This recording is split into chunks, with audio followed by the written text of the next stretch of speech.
고위공직자의 솔선수범이네요. 솔선수범 하고 계십니까? 고위공직자는 아니지만. 솔선수범은 항상 덕목이죠. 네. 네, 앵커의 덕목입니다. 네. 네.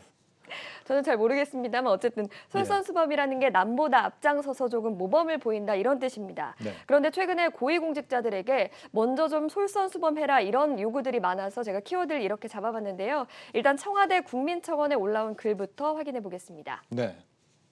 임대차 3법 폐지 및 고위공직자 공공임대 의무 거주에 대한 법률이라고 되어 있습니다. 네, 여기서 청원인은 지금 발생하고 있는 주택난은 임대차 3법이기 때문에 임대차 3법을 좀 폐지해라 이런 입장이고요. 예. 공공임대주택을 계속 내놓고 있는데 그렇게 좋으면 고위공직자부터 우선적으로 의무적으로 살 수 있는 법을 만들어라. 뭐 이런 게 청원의 주요 내용이라고 볼 수 있겠습니다. 굉장히 좀 울분이 담긴 글이 아닌가 싶은데요. 맞습니다. 요즘 청원에 이런 글들이 부쩍 좀 많이 화제가 되는 것 같습니다. 네, 이 게시글도 역시 정부가 지난 전세 대책을 발표한 직후에 바로 올라온 글입니다. 예. 정부는 2022년까지 11만 가구의 공공임대주택을 좀 내놓는다고 했는데 가구 규모가 좀 크죠. 그러니까 그러네요. 호텔 등을 좀 리모델링을 해서 그 물량을 좀 채우겠다 이런 방침을 밝혔습니다. 그런데 이런 방침을 내놓은 고위공직자, 김현미 국토부 장관을 비롯한 고위공직자들에 대한 비아냥이 섞인 이런 어조로 풀이가 됩니다. 네, 직접 살아보고 좋다고 말해라 뭐 이런 의도인 것 같은데 네. 실제로 뭐 최근에 몇몇 공직자들은 또 정치인들 네. 이런 발언들이 좀 논란이 되고 있죠. 네, 대표적인 것이 진선미 더불어민주당 의원입니다.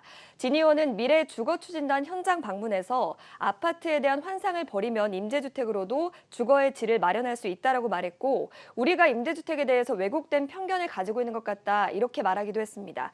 특히나 문제가 됐던 것은 다세대 주택을 좀 둘러보면서 방도 세 칸이고 내가 사는 아파트와 별반 다를 게 없다 이렇게 말하기도 했습니다. 네, 그러니까 우리가 흔히 말하는 빌라와 아파트가 크게 차이가 없다 이런 뜻이네요. 네, 그런데 차이가 없을 수가 없죠. 예. 그래서 국민의힘은 진 의원은 그러면 빌라나 뭐 아파트나 차이가 없는데 왜 아파트에서 살고 있냐 뭐 이렇게 꼬집기도 했고요.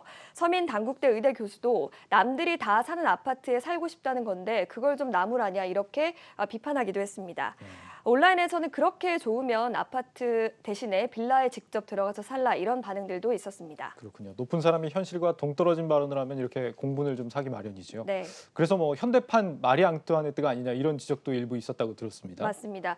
물론 진 의원은 페이스북을 통해서 해명을 하긴 했습니다. 자신의 의도가 좀 왜곡이 됐다 이런 분석인데 네. 진 의원의 집에 대해서 조금 관심이 모아지는 것도 부작용 중에 하나로 좀 꼽혔죠. 진선미 의원은 서울 강동구 초역세권 대단지에 사는데 이게 호가가 17억 정도 한다고 합니다. 예. 또 발언이 나오자 진 의원의 단지에 대한 보도가 좀 또 쏟아졌는데 여기에는 뭐 골프 연습장도 있고 헬스장도 있고 뭐 이렇게 대규모의 시설을 좀 갖춘 것으로 알려지고 있습니다. 또 민주당 의원들의 주거 형태를 전수조사한 결과도 보도가 됐는데요. 더불어민주당 174명의 의원 가운데 본인이나 배우자가 아파트를 소유한 경우가 114명이었는데 이게 전월세까지 합치면 10명 중에 9명이 아파트에 살고 있었습니다.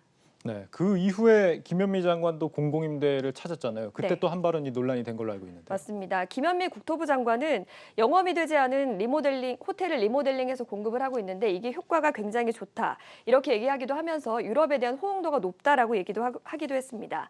온라인 커뮤니티에서도 부정적인 반응들이 좀 쏟아졌는데요.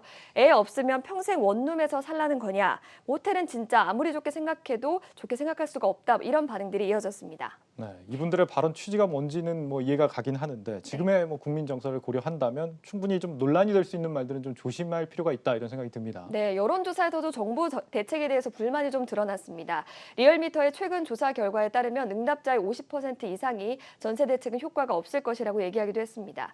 사실 앵커가 말씀하신 대로 책임지지 못할 말이라면 차라리 안 하는 게 낫죠. 박누구 보건복지부 장관의 사례를 좀 얘기를 해드리고 싶습니다. 당시에 독감 백신의 부작용이 좀 논란이 되고 있었습니다. 안전성에 대해서 논란이 되자 박누구 장관은 국민에게 안전하다 이렇게 얘기를 하면서 직접 자신이 독감 백신을 맞기도 했는데요. 고위공직자의 말 한마디가 사실 조직의 신뢰와도 연결이 되는 만큼 말 한마디에도 주의가 필요하다는 생각을 해봤습니다. 네, 이지호 기자였습니다. 이 기자 잘 들었습니다. 네.